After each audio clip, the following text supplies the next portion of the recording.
Okay, this is Matt McGinley. Um, kind of wanted to pay tribute to everybody that was involved or is involved in the Continental. I left Buffalo in December of 1982 and did not go back to Buffalo for 37 years. Um, Part of the reason is that there were a lot of memories in Buffalo that I just really didn't want to get into. But the thing is that um, as you get to a certain age, I'm in my 60s now, you start to remember things with a certain fondness, but you remember that more than the fondness, they were formative. And for that reason, I wanted to kind of bring a couple of feelings into this and say a couple of things. And, this is an unlisted video, so this is for the people who were in the Continental, at the Continental. Um, in the early 80s. That would have been I have a book here. This is my the book that I wrote everything in that period leading up to the Continental, and then actually this was the first ad that we ran at Buff State uh, in the newspaper. I actually, this was a handwritten ad. This is how it was done back in the day, and we hadn't really quite gotten the Dada cut and paste thing together yet. Um, but I have some comments and some things to talk about.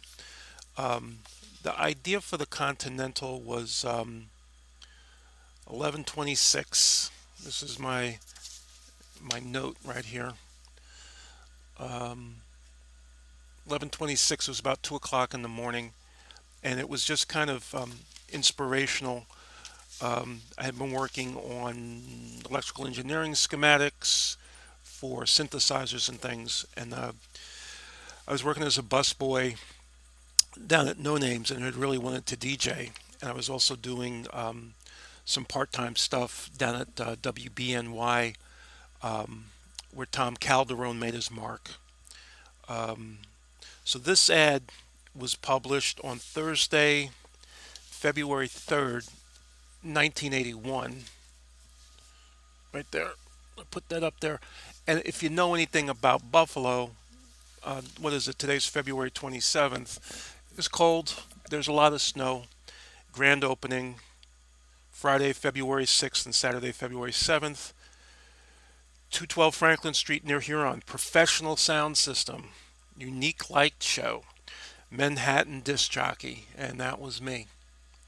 Um, I'm from Staten Island. I'm not from Manhattan. But and obviously I was born in the Bronx. But that was Bud's idea. He wanted to call me Mad Hatton with the idea that I was coming up from New York to spin records in his club. I'll talk about how I met Bud and what that was about. Um, but when I saw the video of Mark Freeland and Bud and realized that both of them had um, passed away, and this is Bud Redding here, um, thanking Kevin Hefferman for putting this together, this video, remembering the Continental. So I'm going to try to figure out how to do some kind of a video of the the very early years. It was the 81 through 82 when it just got started. This was not an overnight success. This was something that took a lot of building. I wanted to just point out one thing. This guy right here, John Simon, if it wasn't for him, and this is Scott O'Connor, if it wasn't for these two guys, I don't know that I would even be here. Um, Scott kept me out of a lot of trouble. Um, Introduced me to my wife that I met at the Continental, like many of you. But the beginning of the Continental and how we got the program format right, how we got the people in there, how we were able to make the things happen that people talk about in this video in terms of, traffic coming away from McVans and all of that. It was basically due to John, because between John and Debbie Allen, well, Debbie's the hostess, and John, I guess, was the host. He was into rock and roll. He was into punk. Um, he was into all good music. He was a musician. He was a lot younger than many of us in the club, and that later became a problem, which we still don't know what ended up how that all happened.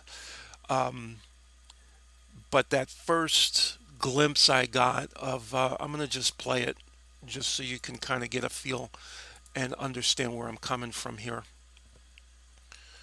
and hopefully I have enough memory for it to play. You got 2 bottles of beer. What are you going to do with all this? I'm going to drink them. Okay. Try.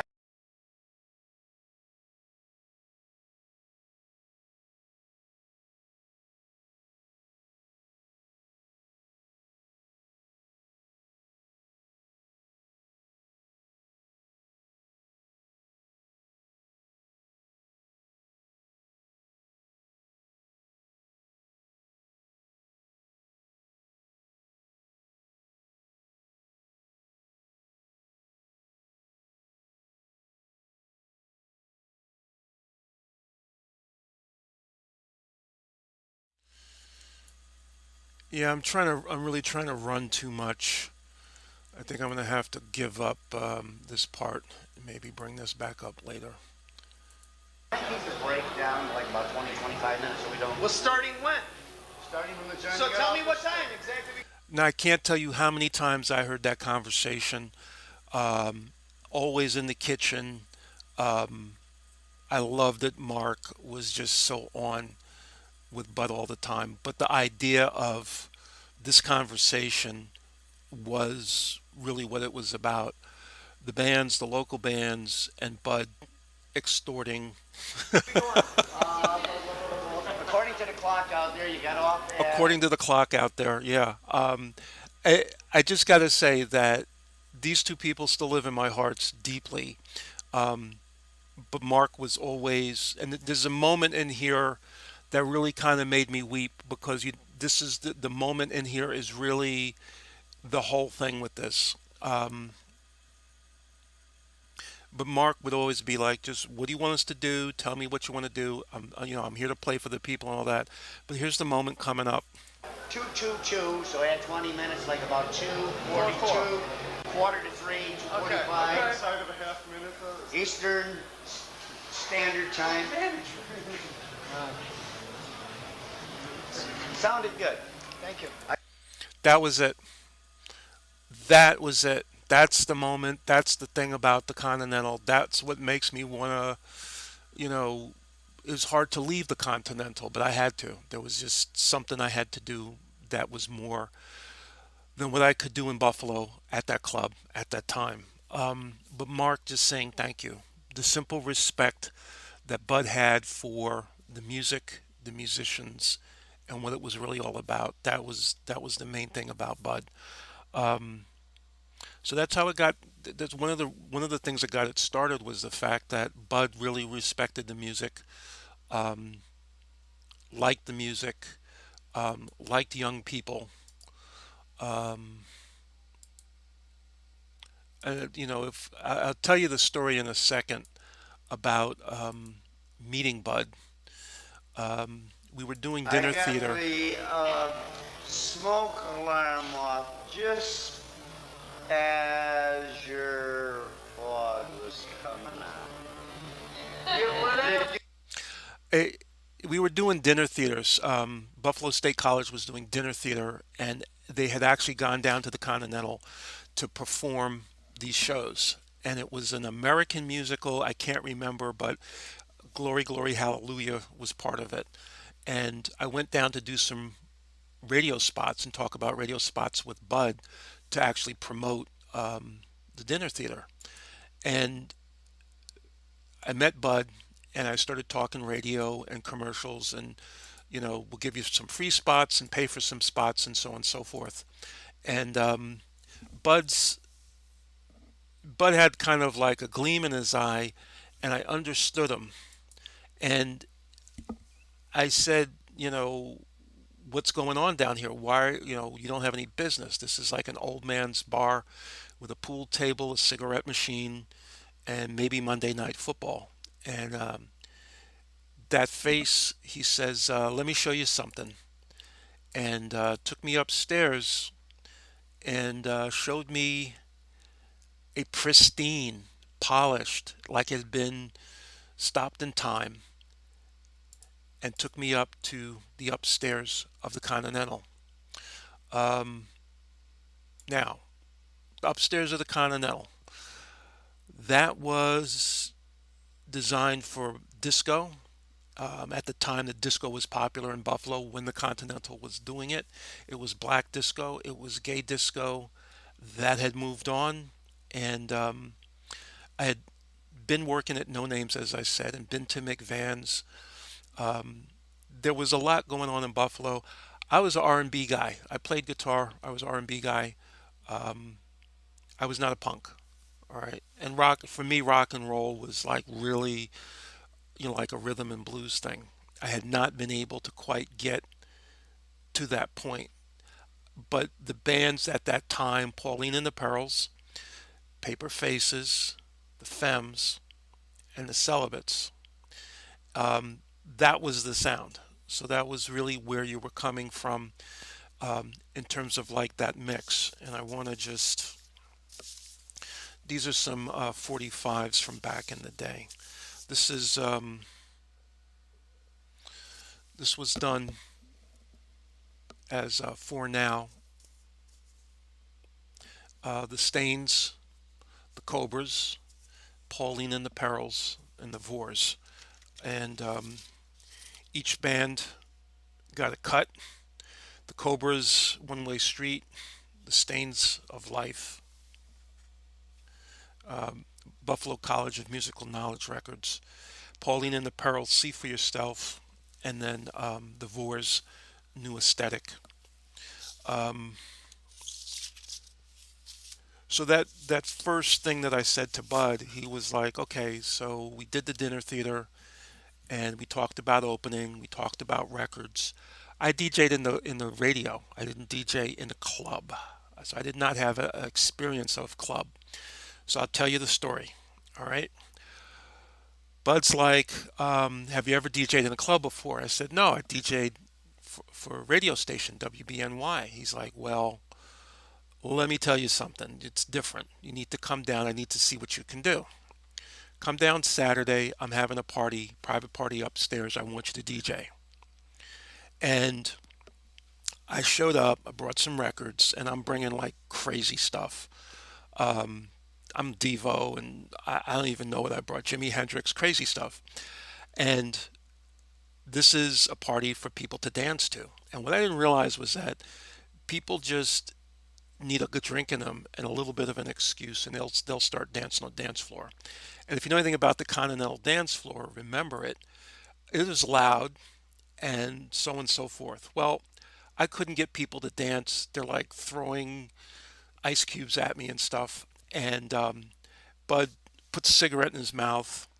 He says, "Hey, come here, let me show you something." And he swings up into the booth. He says, "Slide over." If you know the booth, there's room for two. There's like a little bench in the back. He says, "Slide over." And the light machine was down on the left. And he hops in there and he pulls out this double album of 1950s music and puts one record on one turntable and one record on the other turntable and starts playing Rock Around the Clock. And the way it was mixed, it was like all the beats were consistent. So you could really go play the whole album, and it would just, the BPM, the beats per minute, were consistent. So it would really stay within a range and keep people on the floor all night, which is what he did. He cut back and forth. So he played one song, switched to the next. And the people got up instantly and just started dancing. The next thing I know, he hit the lights. The light show's going. The people are dancing, and I had the volume maybe on three. He put it on eight. All right, so it was literally your drinks are like dancing on the table, and you're like moving in your chair, you can't really not get up and dance. So that was how I learned how to DJ, was from Bud Burke. All right, so I wanted to just put that out there. Um, he went back and forth between those records, flipped them over, went back and forth between those records, and looked at me and said, "Okay, you got it. Can you do that?" I go, "Yeah." And before he got out of the booth, he said to me, and there's a couple of things he said to me that always stuck with me that are money. All right. This is the first thing he said to me about DJing, about the club, which was very specific. And we learned it in programming class, television programming class. Um, and that was the thing that I was primarily interested in, was doing television, and went back to New York for. But this was the thing he said. He said, know your audience. So if you got people who want to listen to 1950s music, play them 1950s music. And that was the beautiful thing about the Continental, was because our audience was so mixed. We had people from Canada, we had people from Toronto, we had people who wore button-down shirts, polo shirts, we had punks, we had mohawks, we had posers, we had the new wave people. Anybody and everybody could come in there, and you could kind of look around and say, well, what are you going to play? What are you going to play? And you'd see five people who were like, dressed like the Ramones, right? So you knew, like, they're standing there and they're not dancing to Devo, but they got to get their place, right? So you put some Sex Pistols on or some Ramones, watch them light up, and they go out on the dance floor, and some of the people would move off because they didn't want to listen to the Ramones, and some would stay on. And gradually, people began to get exposed to different kinds of music that they didn't really hear before and may not have been exposed to before, to dancing, but then they would actually start to dance to it. And I personally think that the great equalizer in all of this was the local bands, because the local bands you couldn't hear on the radio, and the local bands you could only see in the bars. And these are not really big clubs. I mean, Continental was big, not like McVan's big, but it could hold some people. But at the same time, you weren't bringing, it wasn't like Harvey and Corky's Stage One. You weren't bringing in those numbers of people. Anyway, back to local early history of the Continental. So that whole thing in February of the launch was really, again, back to John Simon, trying to get bar staff in there. We had Richie come down. There were people, and again, these are people who really wanted to be in the club and do the work in the club as bartender. A lot of what the Continental was just an experiment at the time, because there was no real close to Buff State. I mean, it was on Franklin Street, which was the red light district, and people kind of took that as something. Um, so we did that opening weekend, February 6th and 7th, and then did flyers. And then this was Friday, February the 13th, and Saturday the 14th. And I had put down, "It lives, it lives," that this was an, a living, breathing thing. That it was going to be, um, it was going to be an intelligence. It was going to be something that would be sustained.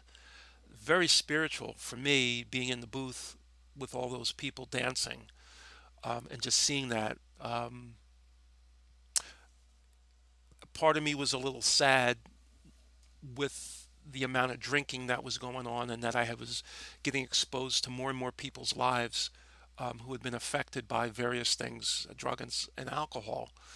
Um, that began to wear on me after a while, being in the booth night after night, continuously, and not being able to function in a way of being in the day-to-day world as a student at Buff State, studying broadcasting, and then being in the club and seeing what that track could possibly be. So the ad, um, Friday the 13th and Saturday the 14th, that was our second weekend. And Bud at that point had made a commitment. Free champagne fountain, 11 p.m. to midnight. I don't even remember what the champagne fountain was, but he had it and he brought it out, and I guess we had it. Um, I began working with the concept of new wave. Um, I had come up with linear rock, spiral rock, cyclic rock, spherical rock, screw rock. Um, it was kind of, I was trying to make sense of the movement from an intellectual standpoint and not really seeing it as what it was, which is just emotional rock and roll for young people. That's always what it's been. Um, and then around that time, I started getting involved with WATF radio and television, and that was part of my classes. There was one video I did with John Simon of it was a commercial promo. It's black and white. I have no idea where it ended up, but I remember being on campus with the other students in the television class, and we were doing the production, and I had brought John down, and I said, John, you're the talent. I need you to sit on stage just in like a swivel chair. We're going to light you a certain way, smoke a cigarette, and I'm going to bring the camera in from outdoors, and we're going to do an extended dolly and push the camera through the halls and the corridors, and we're going to be playing some music. I forget what the track was. I think it was Dangerous Rhythm by Ultravox, and we timed it out. I think it was a minute, and I was directing it, so I'm like running, trying to explain to people what the concept was, and they didn't get it. They wanted to have a studio, and John should be sitting in this chair, and he should be interviewing, and where's the band, and so on and so forth. I said, no, that's not it. I said, this is what it is. It's about John, people like John, people who like John, people who like people like John, people who like how John is dressed, who like the music. This is for them. This is the commercial for them. That's the audience I want down there now. I don't want anybody who's not into, if you can't relate to John and you can't relate to this commercial, then this is not the place for you.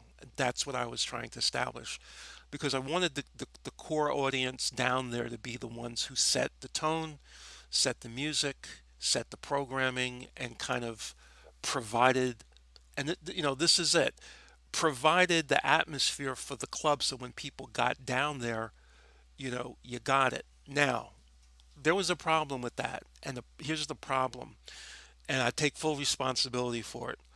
The problem with that was that tourists would come down. That is, people to see punks, people to see new wave, and that was something else that kind of broke my heart. Was and I think I have an article here. WKBW, Don Pollock on punk did a thing on KBW TV, and then Richard Cron.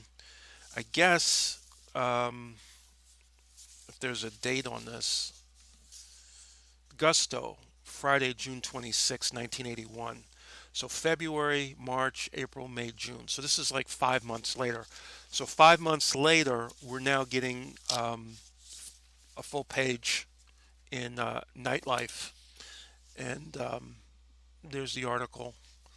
Um, this is the Stains. That's them, and then we had Larry and Lori outside at the Continental, and that's probably the iconic photo of Lori, and that's that was June and 81, and it was like a year later I'd be gone because I that would have been enough for me. Um, so we did that article. That article came out. I'm still doing the television, trying to do the television in classes and going back and forth. Um, so by May, the weather's much nicer and stuff, and we were rolling. Um, I was starting to have different dreams. I had listed out a lot of goals, And one of the goals was establish a corporation, contract with the Continental because I was like a for hire DJ, videotape of bands at Continental, um, rights to sell to cable. So that was MTV had just started, so we had MTV playing in the club, and that one of the things I said to Bud was, tape the bands and promote the local bands on local cable, and let's see if we can start to move Buffalo into the center of punk rock sphere or whatever. Use of name for promotion, magazine publishing. Then there were my goals: formation of a band, formation of video production services, ad agency, booking agency. So those are all kind of like the things that I had tried to put together. Um, started getting starting getting closer to some other things. One of the things I just throw this up here. We had a Tesla coil. I had a Tesla coil in the sound booth.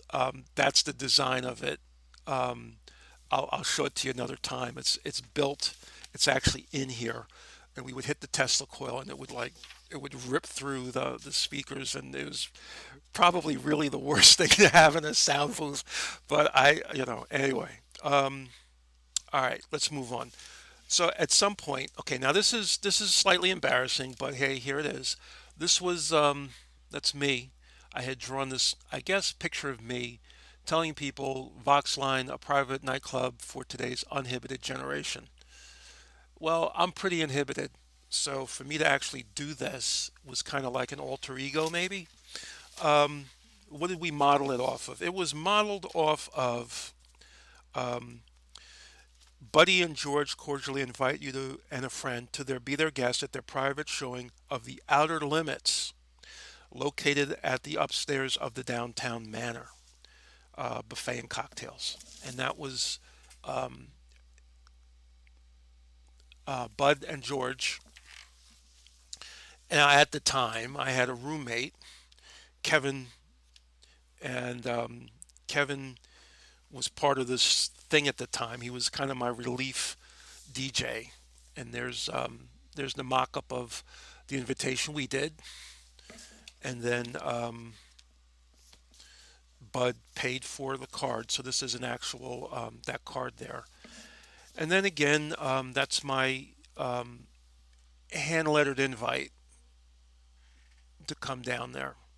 Um, we had membership cards made up,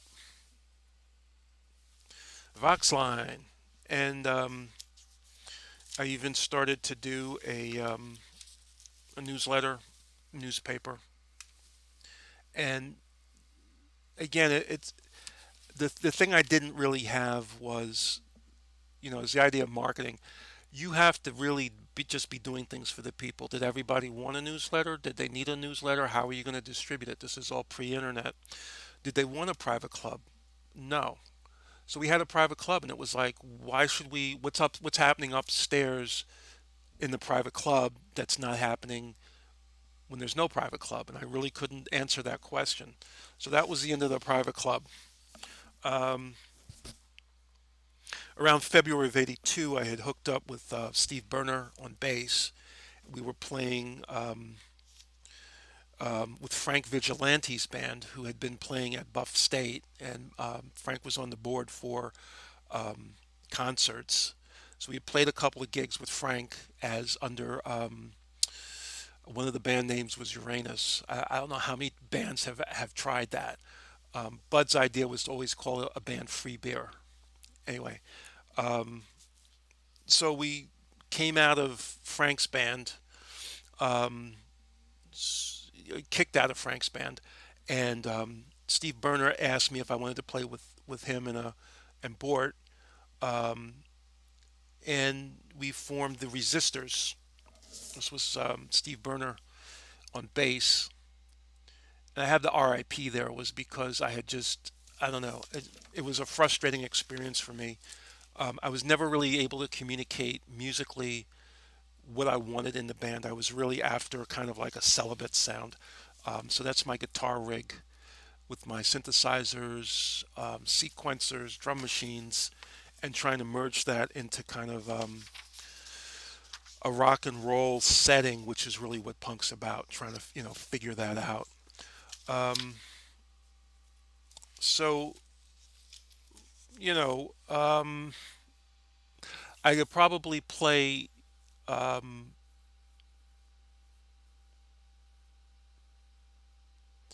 play the video and get into commenting on the video itself, which may or may not be a good thing to do. I don't know. It's just kind of, it was a lot for me to process. I guess seeing Bud and Mark there.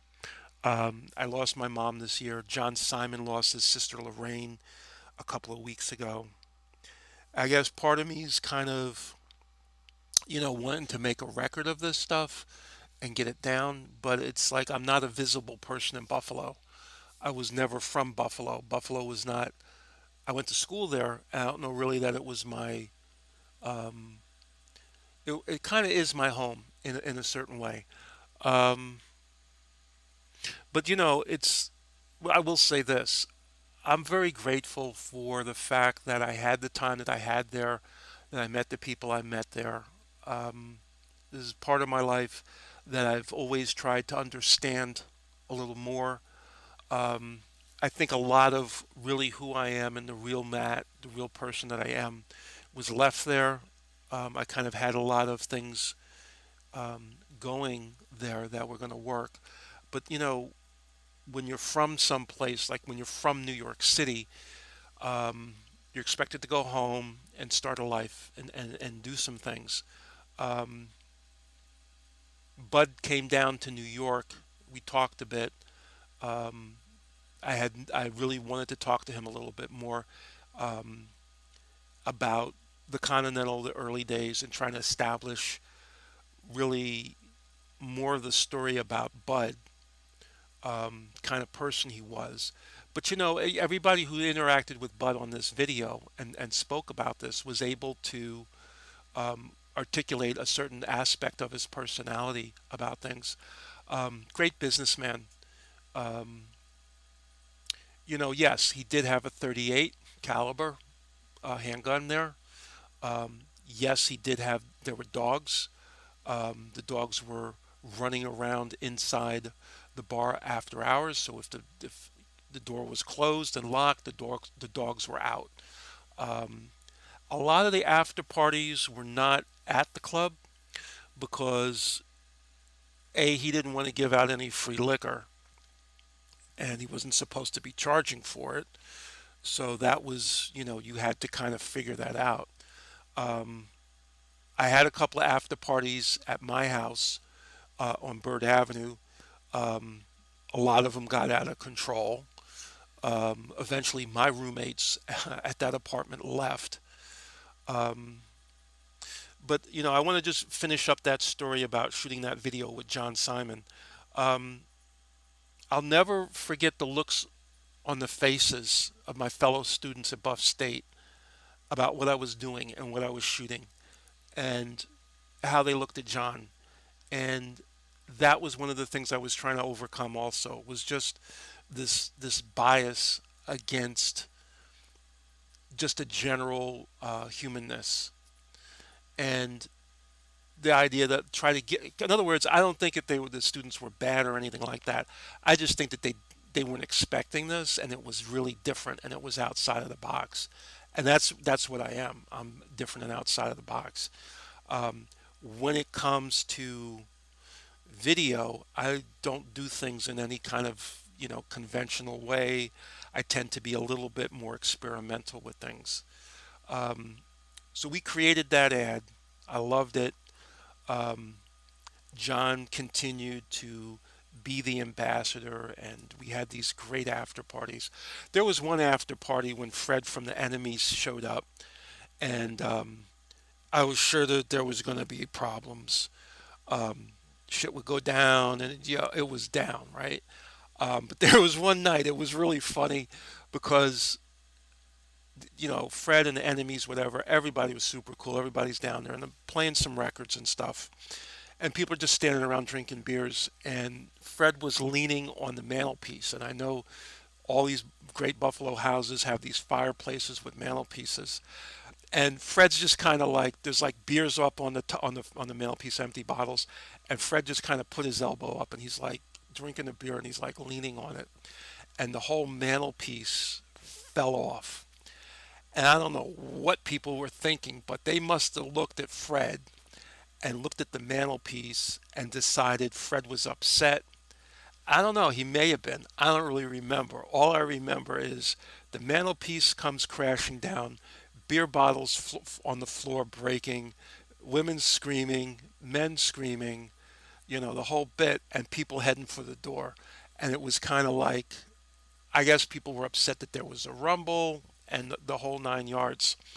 Um, also coming out of the Continental, taking cabs and whatnot back home. You remember you're in the booth, you've been playing records all night, and now it's like 4:30 in the morning, and you want to go until sunrise, which a lot of nights we did, and that really cut into going to college.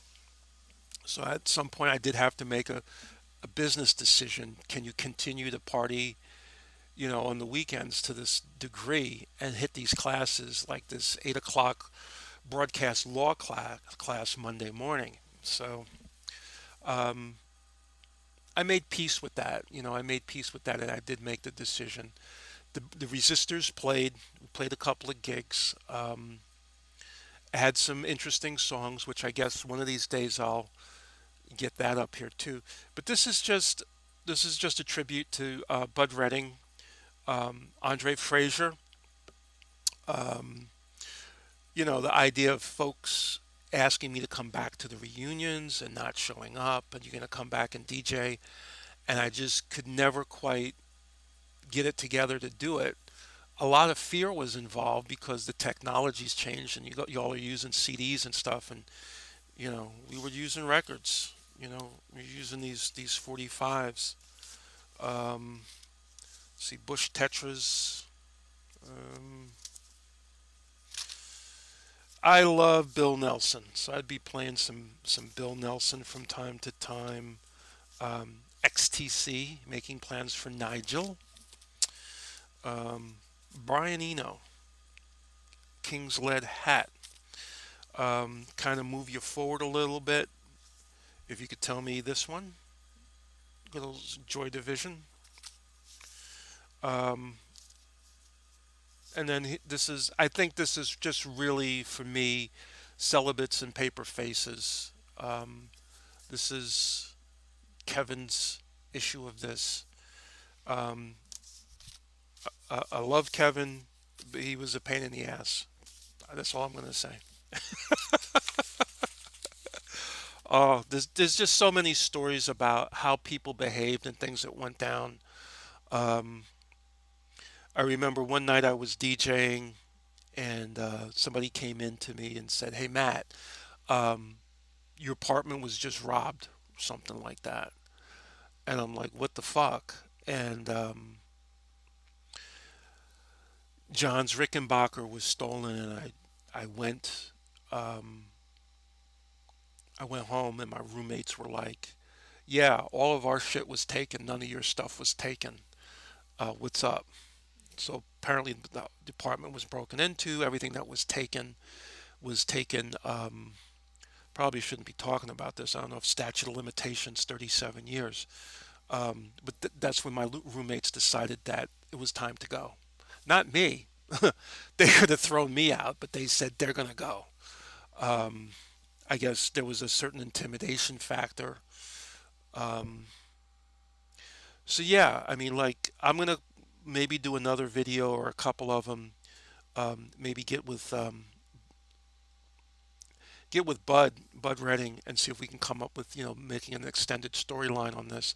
I don't know that being able to show not having the video, but just telling the stories, whether or not that's compelling enough, or whether or not I can tell the stories with a couple of visuals, um, and also which stories to tell. Some of the stuff I'm going to have to kind of leave out, but Anyway, this is my shot, my shout out um, to Bud Redding and all of the people of the Continental from the past, from 1981 all the way through um, the rest of the 80s, the 90s, and the aughts, and all you kids who kept it going through the years with your love and your passion, um, your innocence and purity, your recklessness, um, your dangerous rhythms. Um, and I miss you, Mark Freeland. I miss you, Bud. Um, Thanks for being there, giving me the opportunity to meet all the people that I met, have the life that I've lived, and begin some of the things that were projects that for the next 37 years sustained me and my family. Um, so this is a live video. I don't know how it's going to come to you all, but I'm going to put it there for you. If you want to see it, please just share it amongst yourselves. All right. Um,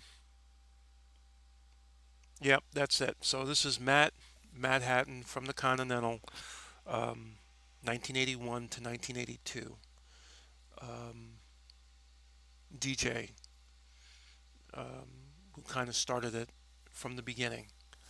And love to hear from you if you're from that time, that early 1981, 82 time before I left.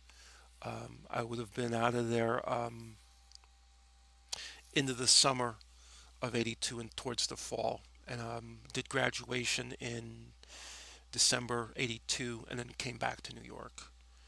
And did not go back up there until 2019. Um, I, the thing that got me back up there was actually my child was in Canada, and I went up to see them.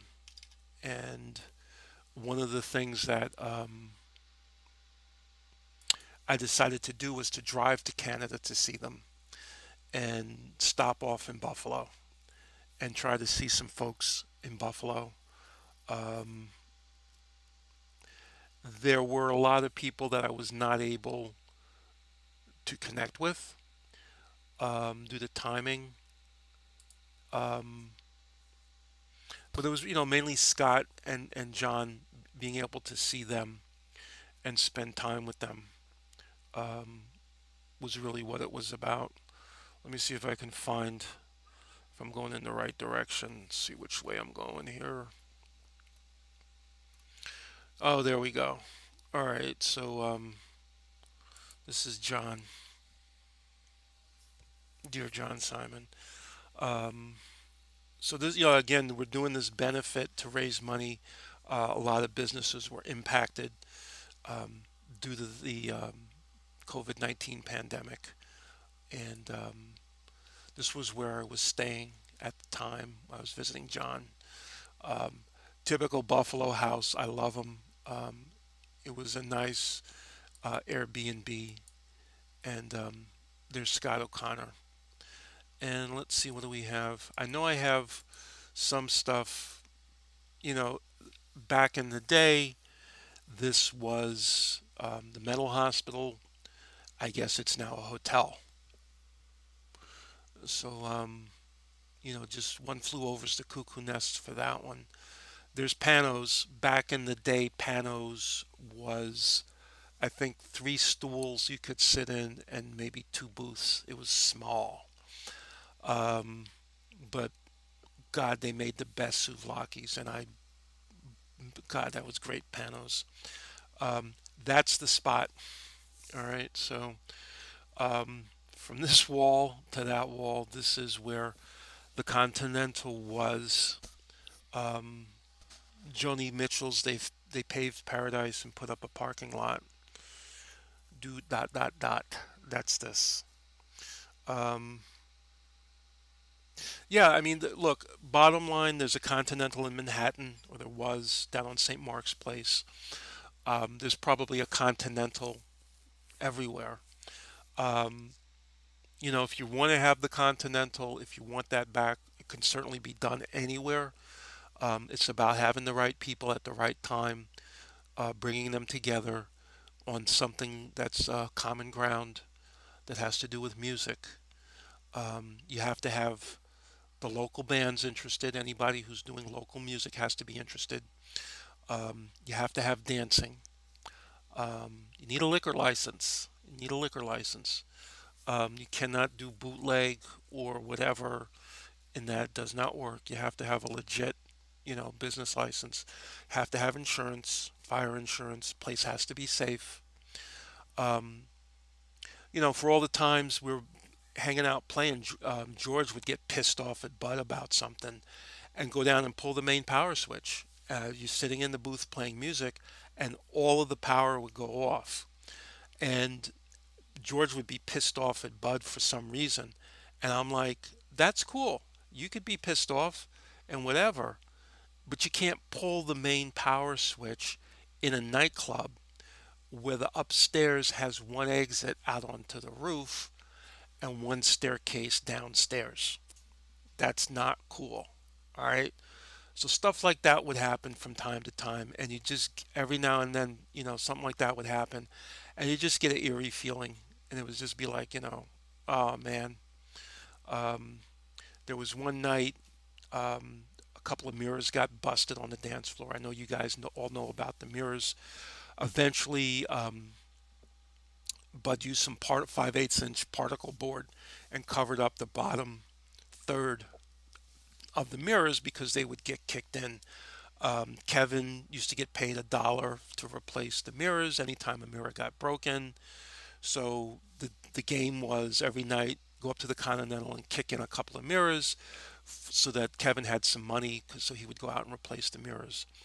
Well, one night, somehow, whatever happened, somebody got cut on a piece of glass, a broken mirror, or something like that, and went downstairs bleeding with blood all over the place. A lot of stories about going down those stairs. And there was one night Scott saved my life. I'll tell you that story next. But on that particular night, I remember sitting in the booth and seeing two cops come up the stairs, and I played Police Paranoia, Patrick D. Martin. You could Google it, Patrick D. Martin, Police Paranoia. They kind of smirked at me like, you fucking asshole. And I'm like, yeah, that's me. We had police siren lights on the center of the dance floor, so I hit the siren lights. But you just have to, if this is what you want to have or you want to do, and I'm just saying this to people who are interested in doing promotions or interested in doing marketing or music or whatever like that.